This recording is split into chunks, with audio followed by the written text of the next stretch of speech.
Nidadavolu press club అధ్యక్షులు Telugu Desam party మాజీ councillor TV5 Nidadavolu నియోజకవర్గం జర్నలిస్ట్ నిడదవోలు వాకర్స్ క్లబ్ అధ్యక్షులు శ్రీ భాస్కర్ల రాజా రామ్మోహన్ రాయ్ గారికి మా హృదయపూర్వక జన్మదిన శుభాకాంక్షలు. ఇట్లు మీ తమ్ముళ్ళు గణపతి సెంటర్ నిడదవోలు.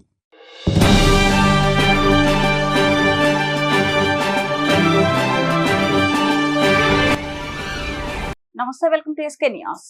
ఎంతో మంది విద్యార్థులకు ఉన్నత విద్యను అందించి దేశ పౌరులుగా తీర్చిదిద్దిన ఘన చరిత్ర కలిగిన ఆర్ట్స్ కళాశాలను సందర్శించడం ఎంతో సంతోషంగా ఉందని సిటీ శాసనసభ్యులు ఆదిరెడ్డి శ్రీనివాస్ పేర్కొన్నారు. మంగళవారం స్థానిక ఆర్ట్స్ కళాశాలలోని అన్ని బ్లాకులను శాసనసభ్యులు ఆదిరెడ్డి వాసు కళాశాల ప్రిన్సిపల్ అధ్యాపకులతో కలిసి పరిశీలించారు.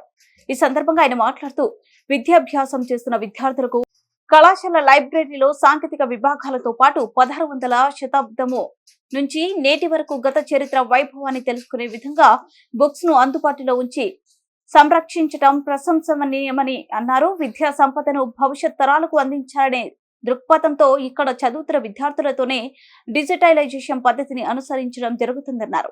1,00,000 పైన ఉన్న వివిధ రంగాలకు సంబంధించిన పుస్తకాల్లో ఇప్పటి వరకు 40,000కు పైగా డిజిటలైజేషన్ పూర్తయినట్లు కళాశాల అధ్యాపకులు వెల్లడిస్తున్నారు. కళాశాలలో విద్యార్థులకు బిజినెస్ అండ్ అకౌంటింగ్ సిస్టమ్ ఎలా చేయాలనే విధంగా థియరీ పార్ట్, ప్రాక్టికల్ నాలెడ్జ్ ను కూడా విద్యార్థులకు గమనించడం జరిగిందన్నారు. 7,000 మంది విద్యార్థులు ఉన్న ఆర్ట్స్ కళాశాలలో విద్యార్థులకు అన్ని రంగాల్లో బోధన పద్ధతులు చెప్పే విధంగా ఇక్కడ ఫ్యాకల్టీ ఉండటం విద్యార్థులు అదృష్టమని ఆయన పేర్కొన్నారు. కళాశాల భవిష్యత్తు పట్ల పూర్వపు విద్యార్థులు, ప్రిన్సిపల్ అధ్యాపకులు మరో 1000 సంవత్సరాలు వైభవపేతంగా ఆర్ట్స్ కళాశాల నడిచే విధంగా గుర్తింపును తెస్తున్నారని పేర్కొన్నారు. కానీ గత ప్రభుత్వం ఇక్కడున్న గ్రౌండ్ లో స్టేడియం నిర్మాణం తలపెట్టే ఆలోచన చేయడం సరైనది కాదు అన్నారు. ప్రస్తుతం కళాశాల అభివృద్ధికి మరో 40 అదనపు తరగతి గదులు దాతల సహకారంతో నిర్మించడం జరుగుతుందన్నారు. ఇవన్నీ చూపించి వారి యొక్క సహకారం తీసుకొని సంస్థ యొక్క దినదిన అభివృద్ధికి నగరంలో ఉన్న కొన్ని సంస్థల యొక్క సహకారం కూడా తీసుకుందాం. ఆ కార్యక్రమం కూడా దగ్గరలో చెయ్యాలన్నది ఆలోచన తెలియజేశాం.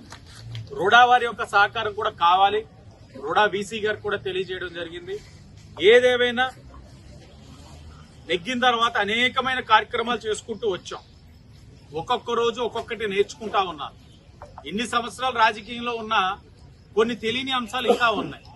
అవన్నీ తెలుసుకునే కార్యక్రమం చేస్తా ఉన్నాను. ఈ రోజున నాకు తెలియని ఏదైతే ఉన్నాయో తెలియచేసినందుకు సంస్థ ఫ్యాకల్టీ అలాగే సంస్థని నడిపిస్తున్న పెద్దలందరికీ కూడా ధన్యవాదాలు మాకిక్కడ ఒక ఆహ్లాదకరంగా ఉండే ఒక చిన్న గ్రౌండ్ ఉంది. విద్యార్థులకి డిస్టర్బెన్స్ లేని విద్య కావాలి అని వారు మాకు చెప్పినప్పుడు వారికి అండగా నిలబడ్డాం. ఈరోజు వారు చెప్పిన అనేకమైన సమస్యలు ఉన్నాయి. ఏ సంస్థలో అయినా వ్యవస్థలోనే సమస్య లేకుండా ఉండవు. ఇంటర్నల్ రోడ్స్ కానీ, ఇంకా కొన్ని ఫండింగ్ విషయంలో కానీ, ప్రాపర్ డిజిటలైజేషన్ చేయడంలో కానీ, డ్రైనేజ్ సిస్టంలో కానీ వీటన్నిటిపైన కూడా శ్రద్ధ వహించాలని చెప్పి వారు మాకు విజ్ఞప్తి చేయడం, ఆ శాఖ మంత్రిగా ఆయన గౌరవ మంత్రి గారు లోకేష్ గారి దృష్టికి కూడా అతి దగ్గరలో తీసుకువెళ్లి ఆ లోపు ఇక్కడ ఏదైతే చేయగల సమస్యను ఇక్కడ పరిష్కరించే విషయాలు ఏదైతే పరిష్కరించదగ్గ విషయాలు ఏదైతే ఉన్నాయో అది ఉదాహరణకి ఆ గ్రౌండ్ ఉంది. అది 14-19లో శాప్ ఫండ్స్ తోటి మంచి ట్రాక్ అంతా కూడా తయారు చేసి స్పోర్ట్స్ పర్సనాలిటీస్ అందరికీ కూడా అవకాశం కల్పించాం వారి యొక్క నైపుణ్యం పెంచుకోవడానికి. అలాగే మధ్యలో ఫుట్బాల్ ఆడుకునే వాళ్ళు ఏదైతే క్రీడాకారులు ఇందాకే చూపిస్తా ఉన్నారు. ఈ ఇన్స్టిట్యూషన్ నుంచి క్రీడాకారులు కూడా నేషనల్ లెవెల్కి వెళ్లే పరిస్థితులు ఉన్నాయి.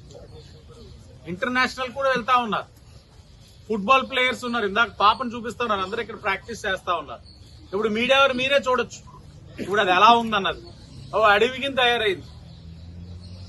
అడవి కింద తయారయ్యేంత వరకు కూడా వీళ్ళు ఎవరో పట్టించుకునే పరిస్థితి లేదు. ఇప్పటికే అనేక సందర్భాల్లో వచ్చి మేము గౌరవ కమిషనర్ గారిని రిక్వెస్ట్ చేసి క్లీన్ చేయిస్తా ఉన్నాం.